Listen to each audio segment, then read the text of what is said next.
president had sent me to Greenland. And, which is going well, by the way, which is going well. But let me give a few shout-outs here. Besides Kelly Loeffler, I want to thank a few people who are here. In the front row here, we have our great United States Senator for the state of Ohio, John Husted, my replacement. And he's doing a great job. He's helped us a great deal. We have the next governor of the state of Ohio, Vivek Ramaswamy. Vivek, give it up for Vivek. I believe we have Vivek's new running mate, Rob McCauley. Rob, where are you there? Hey, Rob, good to see you, man. Thank you for being here. And I see our great Secretary of State, Frank LaRose. Thank you, Frank. Now, Rob, I'll give you advice as a number 2. Here's my advice. What you need to do when you're governor, or when you're lieutenant governor and Vivek is governor, because you guys are going to win, and John Husted is going to win in November. We got to make sure that happens, right? You guys are going to get out there and make sure these guys win.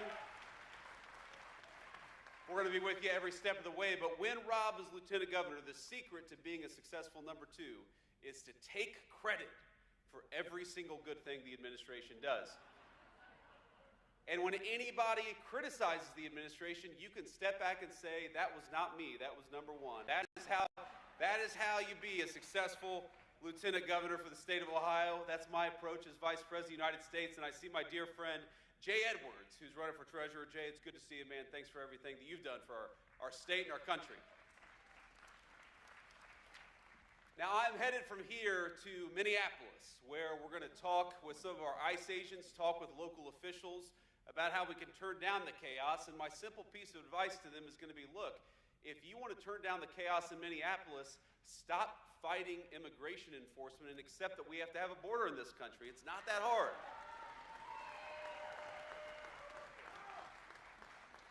If you look all across our country, what's happened in Minneapolis is happening almost nowhere else in the United States of America. And that's because whether it's in Texas or Tennessee, it's in red states, it's in blue cities, even within our country, most people are cooperating with the simple principle that we ought to be able to enforce our immigration laws and get illegal criminals the hell out of the United States of America. It's really not that complicated.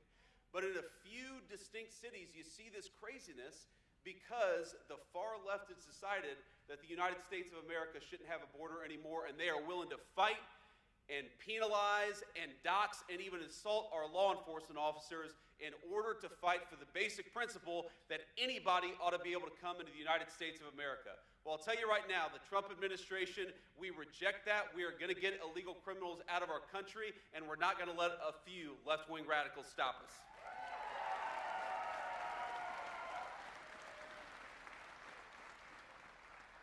But I'm here in Toledo to talk about the great American comeback, and that is what I believe. We are 1 year in.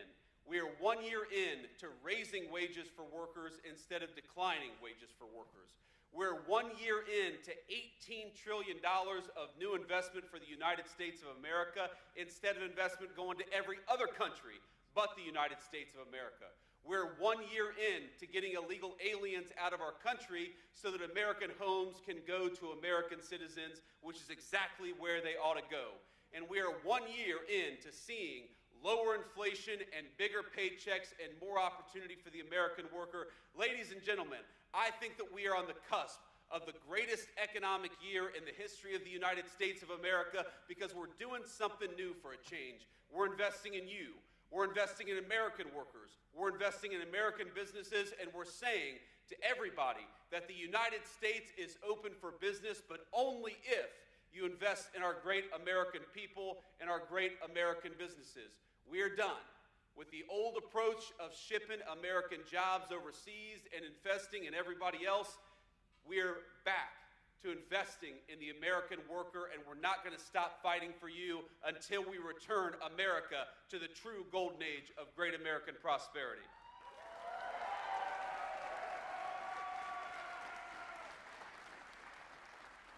Now, even a year in, we've already seen incredible success from the Trump administration's economic policies.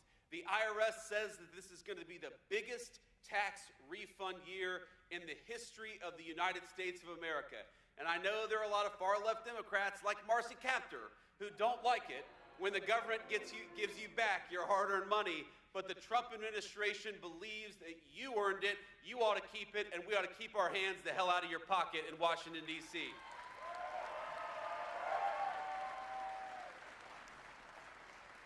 So why are we going to have the biggest tax year, the biggest refund year in the history of the United States of America? It's because the president, working with the Republican Congress, got no taxes on tips. It's because we got no taxes on overtime. It's because we got no taxes on Social Security.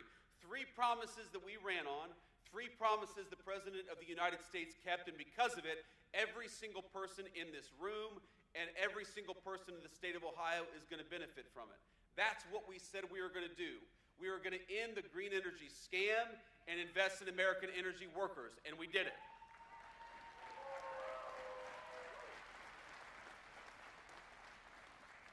We're going to reward companies for investing in the United States of America and penalize companies for trying to invest in communist China and places all over the world. We said we were going to do it, and we did it. And because of it, we're starting to see the benefits for American workers every single day. We have the lowest inflation that we've had, well, since the last Trump administration. We have rising wages for American workers. You know that under the Biden administration, those terrible, terrible times, under the Biden administration, you lost an average of $3,000 over that 4 years because inflation was out of control and wages were stagnant for our country. You know, under the first year of the Trump administration, you've already gained over $1,300 in real wage gains. And my friends, we are just getting started. Because what the President of the United States says every single day is we are not done fighting for the American worker until we get everything back that the Biden-Harris administration took away and more beyond that. I don't want you to just struggle to get by. I don't want you to worry about paying your credit card bill or your medical benefits. I don't want you to think, do I buy prescription drugs or do I buy food? That is the legacy of the Democratic Congress under the Biden-Harris administration, and it's something we can't go back to. A lot of you know my story. I mean, this is my home. You all, well, you voted for me, at least most of you did. So, actually, in this room, I probably got about 100% of the vote. I think I see a few people who weren't old enough to vote for me in 2022, but look, you know my story. You know the fact that I grew up in a family. I was raised by a grandmother who would look at her credit card statement every single day and wonder, what can we afford? Can I buy my medicine this month, or do I need to focus on food?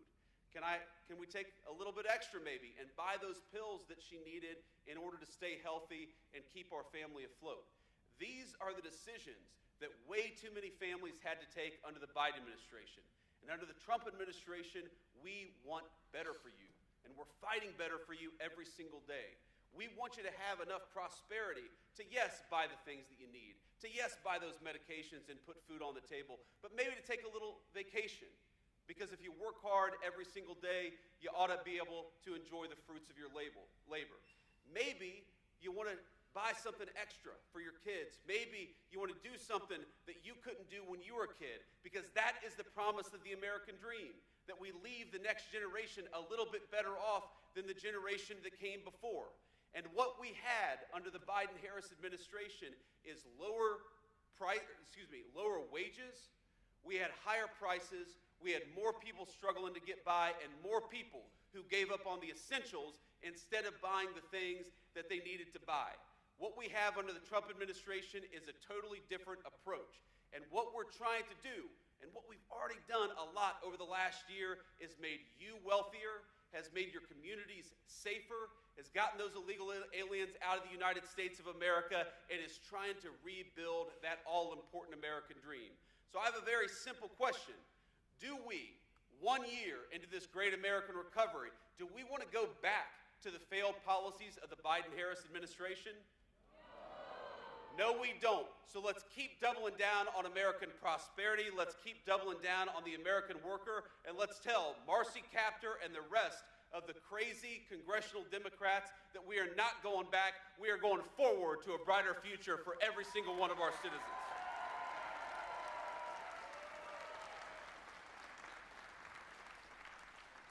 You know, there are things the media doesn't talk about that I think are so important to highlight because they show real progress for the American people. Did you know that for 4 years under the Biden-Harris administration, Americans paid the highest prescription drug costs anywhere in the world?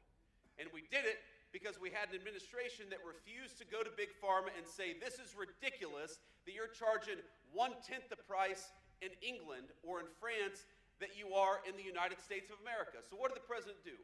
One of the first things President Trump did is he hauled these pharmaceutical executives into the Oval Office.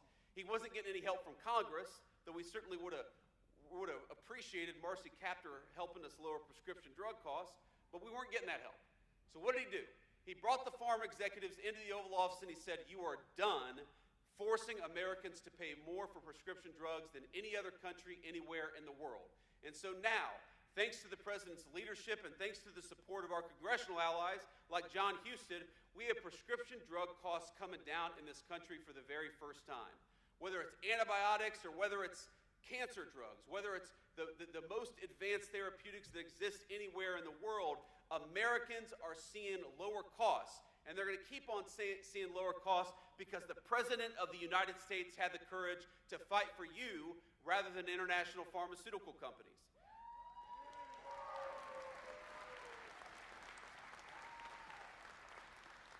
Now, the media doesn't talk about that because, of course, it makes us look good, but these are the victories that depend on having smart, wise leadership in Washington, D.C. You know, another thing the media doesn't talk about is that under 4 years of the Biden administration, the average cost of a home in the United States of America nearly doubled. And in certain jurisdictions, it actually got way worse than that. There are certain places where the cost of a home in 4 years went up by 200%. What's happened over the last 5 months?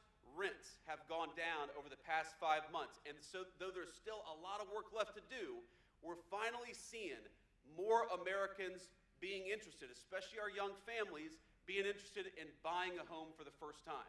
We're seeing those rents come down. We're seeing the cost of housing flatten out a little bit. And one of the biggest reasons is because on the one hand, we lowered the regulatory burdens to build houses in this country, while on the other hand, we got illegal aliens out of the United States of America who are taking American homes.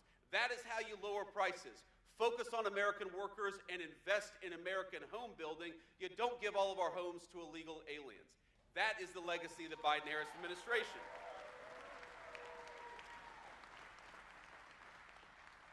But on all these things, we know there is still so much work to do. And this is something I want you to hear. The Democrats talk a lot about the affordability crisis in the United States of America. And yes, there is an affordability crisis, one created by Joe Biden's policies. You don't turn the Titanic around overnight. It takes time to fix what was broken. I said earlier that the average American has seen $1,300 of real increase in their wages just in the past year. Well, Joe Biden, they saw a $3,000 decrease. Now, on the one hand, I'm proud of that. I'm proud of the fact that you're $1,300 richer than you were just a year ago. But you know what really pisses me off? That compared to when Donald Trump left office after his first term, you're still about $2,000 poorer. Because that's what happened under the Biden administration. They did so much damage that it's going to take us time to rebuild the great American prosperity that we had at the end of the first Trump administration. But what I'm telling you is that we are committed to doing it. As much as the media focuses on distractions every single day, in the Oval Office, the president looks at us and says, why haven't we done more? Let's do more. Do more. He'll tell us, person by person, from the Secretary of Commerce to the Secretary of the Treasury to our SBA administrator to the Vice President of the United States, fight every single day for better home prices for Americans, for lower prescription drug prices, and of course for rising wages. That is what we're going to do. That is what we have done, and that is what we promise will be the legacy of the second Trump administration. More prosperity for you.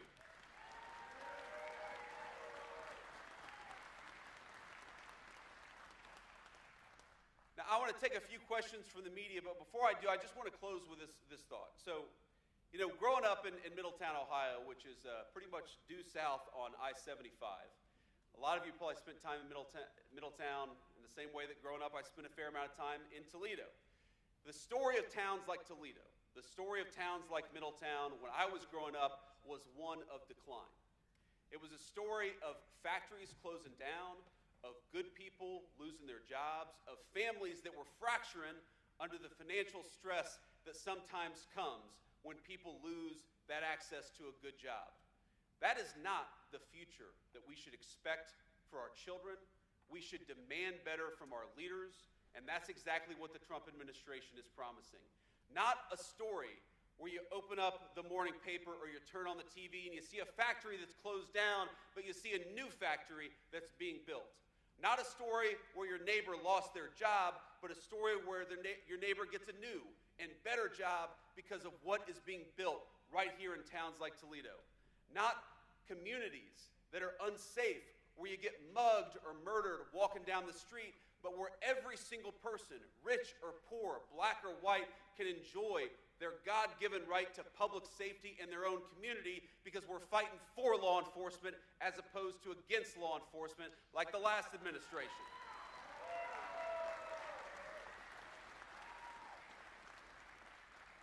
I want the grandmothers, like my grandmother, who are raising grandkids they weren't necessarily planning to raise. I want them to not have to choose between putting food on the table or buying their medicine. That is the future that we're fighting for. And that is what the Democrats in D.C. have fought against every single day of this administration. Now, I don't want to say all Democrats, because my mamaw, the woman who raised me, was one of those blue dog Democrats. She was socially conservative, she was patriotic, but she was a Democrat. And I know that in Toledo, there are a lot of those Democrats still today. But I got to tell you, in Washington, D.C., those Democrats do not exist. They disappeared from Washington, D.C. They care more in Washington about using this country as one big fraud scheme than they do about fighting for your prosperity. And that's why we cannot reward these people come November. What are they actually fighting? We know what they're fighting against. They hate Donald Trump. They went in to play in women's sports, which is crazy. But even aside from it's crazy, why the hell are you talking about that instead of figuring out how to fight for the American people? They want the Somali fraud ring in Minneapolis and frankly in other states too to continue. While a lot of Americans can't afford the cost of child care, they want to take the very programs that we use to make child care more affordable and give them to fraudsters who are illegally in our country to begin with. These are not politicians who care about you. They care about keeping the fraud going. And the question in November is very fundamental. It's going to be, do we reward the people like John Houston, who cut your taxes, who fights for lower housing costs, who fights for lower prescription drug costs? Or do we reward the crazy far-left Democrats who think that America is one big get-rich-scheme for fraudsters? That's it. That's simply the question. So I'm asking you, are we going to fight for the people who are fighting for the American dream?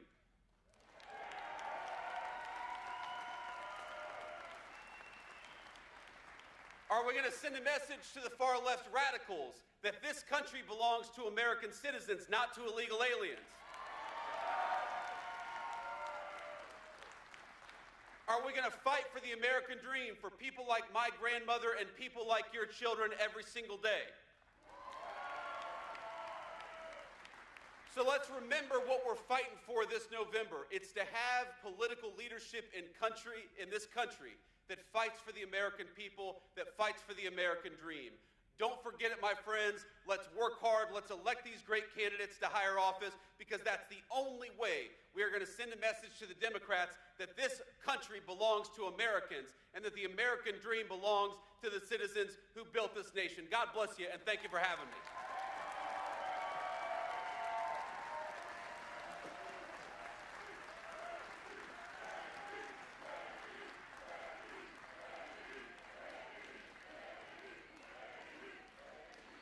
Now, I appreciate that, but I'm going to take a few questions from the reporters, and then we're going to hit the road. Mr. Vice President, John Kostick from News 5 in Cleveland. President Trump outlined the framework of a future deal on Greenland yesterday. NATO this morning, however, said the Secretary General did not propose any compromise on sovereignty. What's your understanding of what is in this plan, and would you stand for something that did not include ownership even beyond where the bases are located?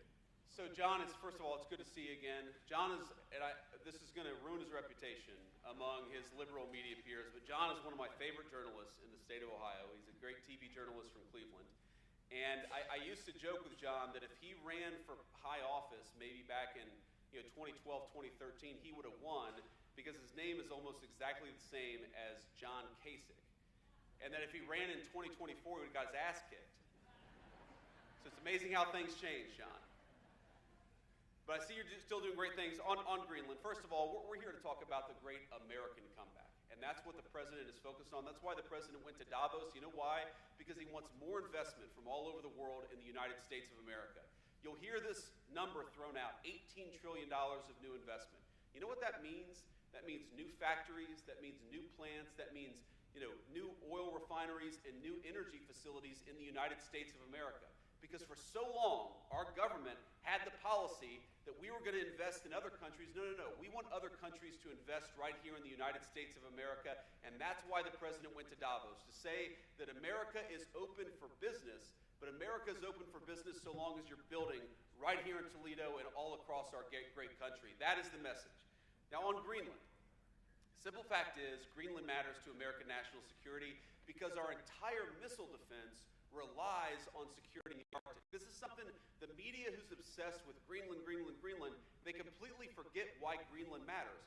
What if, God forbid, I'm not saying it's going to happen anytime soon, but what if a foreign country launched a missile at the United States of America? We would need control over the Arctic in order to shoot that missile down. Our entire missile defense system depends on that Arctic security. Meanwhile, the Chinese and the Russians and even the Danes who control Greenland admit that they want to control that facility. They want to control that island, that landmass. That would make us weaker. That would make our country more endangered. That would mean that if the president is negotiating with a foreign leader, he would have less leverage because they would be able to realistically threaten the sovereignty and the territorial safety of the United States of America. We're not going to let that happen. The negotiations with NATO are going fine. I believe, having seen this for the past year, that when the president sets his mind to accomplish something in negotiation, he accomplishes it. And fundamentally, NATO and the Danes and everybody else have to recognize the simple fact that this matters, not just to American security, but to world security. So we're going to keep on trying to make sure that we secure that landmass so that we can protect the American people, as we've done and will continue to do. Thank you. Whoever's next. The lights are very bright, so I can't see, but whoever's got the microphone, just shout out a question. Mr. Vice President, Henry Gomez, NBC News. President Trump this week said that ICE has made some mistakes. I'm curious what steps the administration is taking to rectify those, and do you think your presence in Minneapolis today will calm the tensions there? Well, certainly one of my goals is to calm the tensions, to talk to people, to try to understand what we can do better. When the president says that that mistakes have been made, my thought on that is that, well, of course there have been mistakes made, because you're always going to have mistakes made in law enforcement. I mean, we all know this. Probably every single person in this room knows a police officer. 99% of our police officers, probably more than that, are doing everything right. Some people are going to make mistakes. That's the nature of law enforcement. But the number one way where we could lower the mistakes that are happening, at least with our immigration enforcement, is to have local jurisdictions that are cooperating with us. There are some very basic things that would make Minneapolis look Memphis, Tennessee, a blue city where you do not have this chaos in immigration enforcement because the local police and the local authorities are cooperating with us. So when you look at Memphis, Tennessee, or Austin, Texas, or any other community virtually across the United States of America, and you don't see the same level of chaos in Minneapolis, the natural conclusion is that it's not what ICE is doing in Minneapolis, it's what Minneapolis authorities are doing to prevent ICE from doing their jobs. And that's exactly what's happening. So let me give you just a couple of very real-world examples of some of the problems that we face. So let's say you have a sex offender. We've arrested a number of sex offender illegal aliens in Minneapolis just in the last couple of months. But that person, because they're an illegal alien, we don't know where they live. We don't know their address. If local authorities were cooperating with us, it would be easier to send an ICE agent to the person's house to arrest them, to have local law enforcement protecting our immigration officers. They throw the sex offender in the back of a car, deport that person, throw them in jail, whatever, and then they go home safely to their families. That's not what's happening. What's happening instead is that the Minneapolis authorities are refusing to tell us where that sex offender lives. Why are they protecting sex offenders? That's anybody's guess, but it's crazy. Meanwhile, the local police are being told by the mayor, don't help them. So if there are protests, and there are people trying to not just protest, but interfere with what ICE is doing, we don't have the support of local law enforcement to keep the peace. So when I talk about lowering the temperature, those are the two things that we want those local authorities to do. Help us find sex offenders and get them out of their community. And again, this is bonkers. Think about this. If you've got a neighbor who's a sex offender and somebody wants to go and take that person away, I'm going to raise my hand and say, yes, please, get that person away from my children. What is wrong with Minneapolis authorities? They so hate the idea of enforcing immigration laws that they're telling their people not to get sex offenders out of their community. It's crazy, and it's why we see so much chaos in Minneapolis, but not elsewhere. Sean Hegarty, sir, 13 Action News here in Toledo. In the city itself, affordable housing is a real problem. The supply is low, rents are going up. What specifically can your administration do to increase the supply and get people, especially in the city of Toledo, into long-term, stable, good housing? So we're working on a number of things on this front. First of all, one of the things the president just announced a couple of weeks ago that, again, hasn't gotten a lot of media attention, but I think is very important, is that he said, we want American homes to go to American citizens. That means no illegal aliens buying American homes. It means no mortgages going to people who have no legal right to be in this country. But it also means that we're going to stop large institutional investors from buying up American homes. That was a major announcement from the president, and we're working on that now. And you see this all the time. You see this massive, beautiful new subdivision where every single person there is renting because that subdivision was bought up by a massive institutional investor. That investor, by the way, is very often paying a lower price for their debt than an American citizen. So we give these people special rules, we give them cheaper access to money, and then we let them buy homes that by right go to American families. That is one of the main reasons why we believe homes have gotten unaffordable in this country. So again, the last administration did nothing about it. We're going to do something about it. We've already started. Here's another thing. If you look at the 20 biggest metros in the United States of America, the 14 with the most illegal aliens have seen the biggest decrease over the past year in rent prices. Now, why is that? Again, if you get people out of the country who are taking up homes that ought to go to American citizens, that's going to put downward pressure on prices. That's going to make it easier for young American families to afford to buy a home. There are 3 exceptions to that. 3 places where you've seen rents increase as opposed to decrease, and every single one of those places are sanctuary cities. So in addition to causing chaos, being a sanctuary city makes your communities less safe, and it also makes housing less affordable. It is very simple. Enforcing immigration law lowers prices for Americans and makes our communities safer. It's a no-brainer, so we'd encourage local authorities to continue to collaborate and work with us instead of fighting against us. Next question. Good morning, Mr. Vice President. Thank you so much. Kyle Mazza, freelancing for Anadolu Agency today. Ukrainian President Vladimir Zelensky announced at today's summit for the World Economic Forum that Ukraine, Russia, and the U.S. will hold their first trilateral talks Friday and Saturday, the 23rd and 24th, in the United Arab Emirates. Seeing what your reaction is to that, about those talks, and in Minneapolis, sir, the attacks on law enforcement, the attacks on ICE, what is your message to the law enforcement community at this time when they look for the Trump and the Vance administration to calm their nerves, to ease their burdens? Families are reacting to this as well. So as you stand there on that stage today, how does that make you feel? Well, you know, one of the things that we want to do is send a message to our local law enforcement, to our federal law enforcement, that we stand with them. And we're not going to abandon them, and we're not going to do what the last administration did, which is throw them under the bus to appease a bunch of left-wing radicals. We're actually going to fight for them. Because I believe, look, I continue to be fundamentally optimistic about our country. I think that whether you're a Democrat, a Republican, an independent, most people in this country fundamentally still support law enforcement. They love what people do to keep them safe. They recognize it's dangerous. But what happened in the Democratic Party over the last few years is they allowed a very small band of left-wing crazies to drive the agenda, and that makes our cops and our federal law enforcement feel less safe. Makes it feel like their government doesn't have their back. Well, I promise them, every single police officer in this country and every single federal law enforcement officer in this country, we have your back, and that's one of the messages I'm trying to send by going to Minneapolis and talking to our ICE officers there. So that's number one. Number two, you talk about attacks on law enforcement. It is insane. I understand, look, I'm biased, obviously. I think the Trump-Vance administration has got the right approach to immigration. I think it's insane to let tens of millions of people flood across your country, many of them with violent criminal records, and then to say you're not allowed to do anything to get those people out of your country. That's crazy to me. Fine. If you disagree, if you think that we ought to let sex offenders be in your community, even if they're illegal aliens, fine. Make that argument. But make that argument at the ballot box. Write an op-ed in a newspaper. Argue about it on social media. Don't go to the streets and start assaulting federal law enforcement officers because you disagree with the policies of our administration. It's cowardly bullshit, and it's got to stop. And here's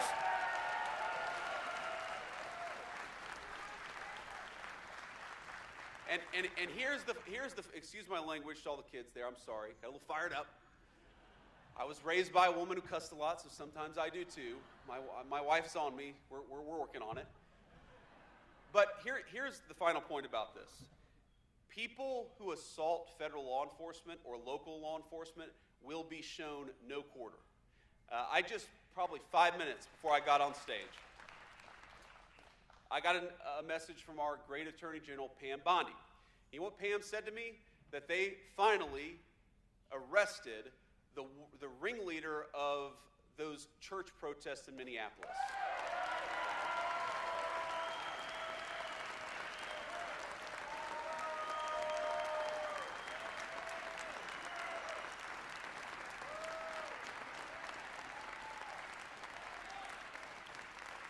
So here's the thing. Again, you don't have to agree with my immigration policies, but if you want to protest by going to an innocent church service on a Sunday, you see these images. They're scaring little kids who are there to worship God on a Sunday morning. Those people are going to be sent to prison so long as we have the power to do so. We're going to do everything that we can to enforce the law, whether you're protesting at a church, which is a violation of federal law, or you're assaulting a law enforcement officer, which again is a violation of federal law. There are going to be consequences. There already have been consequences, and there are going to be a lot more to come. So my message is, if you're thinking about assaulting a law enforcement, don't, because we're going to lock you up if you do. Now, you asked about Zelensky and Russia and Ukraine. Look, the president, he talks about this all the time. This has been the hardest war to solve. Of the 8 wars that the president has solved, he thought this would be the easiest. It's ended up being the hardest. The fact that they're sitting down and talking is progress. And I think we've made a lot of progress here. But look, you've got 2 people who really hate each other. The President of the United States' attitude is quite simple, and I happen to think that it's exactly right. Peace is what is in the best interest of the United States of America. We want commerce between those 2 countries. We want Europe to be less focused on war and more focused on investing in the United States of America. And the best way to do that is to get that war to a peaceful resolution. We're going to keep on working on it. I've been disappointed in the past where I thought we were close to a peace deal, so I'm not going to predict that anything is going to happen in the next couple of weeks. But I know under the president's leadership, we've made great progress, and we're going to keep on making progress so we can stop the killing and get back to actually building things all over the world as opposed to people killing each other and tearing things down. And I'll take one more question. Thank you, Mr. Vice President. This is Mary Margaret Olahan with the Daily Wire.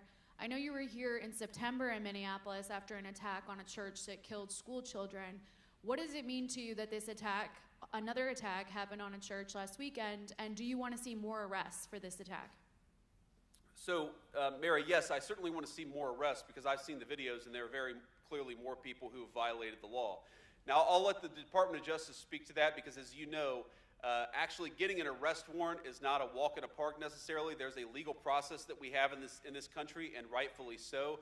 But I know the Department of Justice continues to work on bringing every single person who is involved in that church protest. But it's not just a protest. When you interrupt people during a worship service, that is a violation of the law. Just as you have the right to protest, they have a right to worship God as they choose. And when you interrupt that, that is a violation of the law. So yes, I think we're going to see more prosecutions there. I certainly hope that we're going to see more prosecutions there, but I'll let the Department of Justice speak to the timeline there. And on that note, let me just say, I see a lot of people here. I see a few young people. I see a lot of people who work at this great factory. I just want you to know that you are the people who make the United States of America a great country.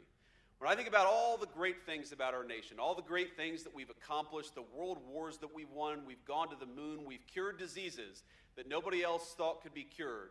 The foundation of that is the prosperity of the American working man and American working woman.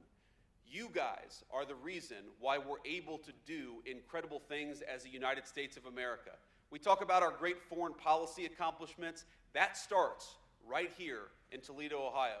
We talk about peace in the world. That starts right here in Toledo, Ohio. We talk about prosperity for the entire nation. That starts right here with building things and making things and employing good people in dignified work. That starts in Toledo, Ohio. The cars I see on the road all over the United States of America, many of them built right here. The steel that builds our bridges and so many of our great buildings happens a stone's throw away from this very facility. I want you to know that for too long, your leadership, your government, your politicians have looked down upon you, have ignored you, and that's not happening anymore. There are so many great things I could point to, so many policies, no taxes on tips, the regulatory reform, the fact that we've unleashed American energy. But every single one of those specific policy wins is about a simple fact: reinvesting in you and ensuring that your family has the same great shot at the American dream that I had. This is very personal to me. I don't know if you saw the announcement. I guess we made it yesterday or the day before, but our wonderful second lady is pregnant with our 4th child, and I'm very, very happy about that.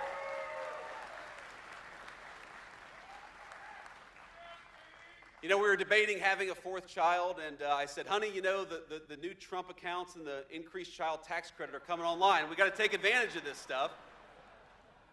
She's going to be pissed at me about that one. That's okay. But look, this is personal to me, just as I know it's personal to you. We've got skin in the game. Our great governor candidate, not governor yet, but we're getting there. Our great senator, all of these great leaders, they love people in the state of Ohio. They love people in this community who are going to rise or fall based on whether leaders in Washington make wise decisions.